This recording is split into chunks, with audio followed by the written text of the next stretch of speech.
Hawa wagonjwa ambao wanatibiwa, tutaomba wenzetu hospitali, ziko gharama ambazo watakuwa wameingia, tutakava. Serikali itagharamia matibabu ya hawa ambao walioko hospitali. Kwa hiyo ningeomba mganga usidai chochote kwa wagonjwa hawa ambao wanatibiwa. Mheshimiwa Rais Dr. Samia Suluhu Hassan kagharamia kila kitu. Niwaombe sana kuendelea kumomba Mwenyezi Mungu wakati wote kipindi cha uhai wetu. Kwenda kanisani, kwenda msikitini, hatujui siku, saa wala muda. Tunakwenda saizi kukutana kama mkoa, kamati ya usalama pamoja na wenzetu wakuu wa taasisi na halmashauri, tuweze kutekeleza haya maelekezo ambayo Mheshimiwa Rais ametupa, kuhakikisha kwamba hizo zaidi ya milioni 30 lazima zitolewe mpaka 40 ili ziweze kutolewa hizi kuweza kufanya haya mambo ambayo yanatakiwa yafanywe kwa marehemu na wale wagonjwa ambao wanatibiwa hapa. Na la mwisho kabisa, nipongeze sana uongozi wa hospitali ya Ifisi. Kwa kweli Mungu awabariki sana. Mheshimiwa Mkuu wa Mkoa, kwa majina naitwa Faustina Mahenge, ni katibu wa afya wa hospitali hii ya Mbalizi hospitali. Niungane na wengine wote kuwapa pole wananchi kwa yale ambayo yamewafika. Hakika ni msiba mkubwa sana.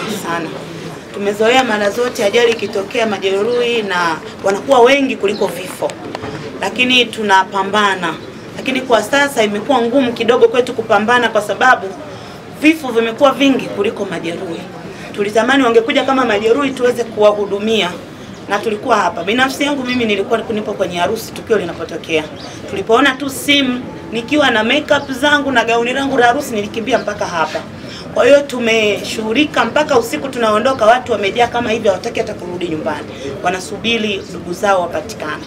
Mimi niwape pole sana. Najua haya ni maneno tu, yawezekana msijisikie kupona, lakini tunalo neno hilo tu la kuwapa pole. Lakini nimshukuru sana Mkuu wa Mkoa pamoja na timu yake, mkuu wa wilaya, lakini pia na Afande Kuzaga. Wamefanya kazi kubwa sana. Jana sisi ilikuwa muda wa kuondoka, bado wao wako macho. Hata tuelewi tuende sasa tukalale, na sisi tunasema hata tukienda kulala tutawaacha wenzetu peke yao. Lakini mpaka usiku karibia saa 8 saa 9 ndio wameondoka mahali hapa. Lakini kule wamekesha mpaka asubuhi. Kwa hiyo Mungu awabariki sana. Ni kazi ambayo jana nilijifunza kitu kwamba kazi ya kufanya hospitali maana yake inakuhitaji kuwa jasiri, uokoe watu wengine hata kama umefiwa. Mimi nimepoteza manesi wawili ambao wamekaa hapa muda mrefu sana. Wengine wawezekana wameshakuwa ndugu kwangu. Lakini ilitubidi sisi tunyamaze ili tuwanyamazishe wengine. Ilitubidi sisi tujitie moyo tuweze kuwasaidia wengine waendelee vizuri. Ninawapongeza pia madaktari na wale wote tulipopata taarifa ambao mliacha kila kitu, mliokuwa kwenye harusi na wote mliokuwa mahali mkafika mahali hapa. Hiyo ndo kazi ya wito ya kuwahudumia watu. Wakati mwingine inawezekana hatulipwi sawa na kazi kubwa tunayofanya, lakini Mungu anatulipa. Tunaamini Mungu anatulipa. Asante sana Mkuu wa Mkoa, na mimi nishukuru kwa ajili ya matibabu ambayo Mheshimiwa Rais amesema kwamba ataweza kuwalipia hawa watu. Ni watu ambao hawakujiandaje, ajali imekuja ghafla. Kwa sisi tutashirikiana na ofisi yako kuhakikisha wanapata matibabu yote waliopaswa kupata kama tulivyoanza jana, na malipo hayo ambayo Mheshimiwa Rais ameahidi kwamba atatulipa sisi. Kwa hiyo hakuna hata mmoja atapata malalamiko kwamba ametozwa chochote. Sisi tutakava kila kitu. Asante sana. Shukrani. Kwa jina naitwa Rose Masagati Mwabuga. Niko mahali hapa kwa niaba ya wafiwa wenzangu wote ambao tumepata majeraha. Wapendwa wetu wameondoka.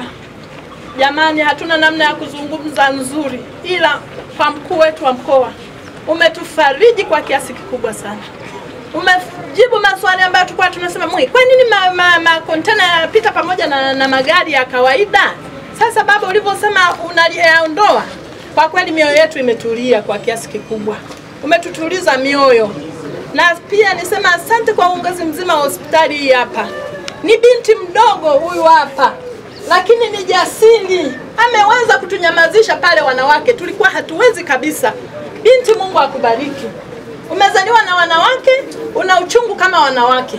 Na Mama Samia ni mama mwenzetu. Ameona maumivu tuliyoyapata. Tumepata maumivu makali sana. Mimi nimefiwa na mdogo wangu, alikuwa ametoka kulia msiba Dar es Salaam Jumamosi. Amefika hapa, tumelala msibani Mabatini Mbeya. Anaamka kuja kuona familia yake na vitu vyake huko soko la Soweto. Anasema mali zangu nimeacha zimeharibika, ngoja nikaangalie.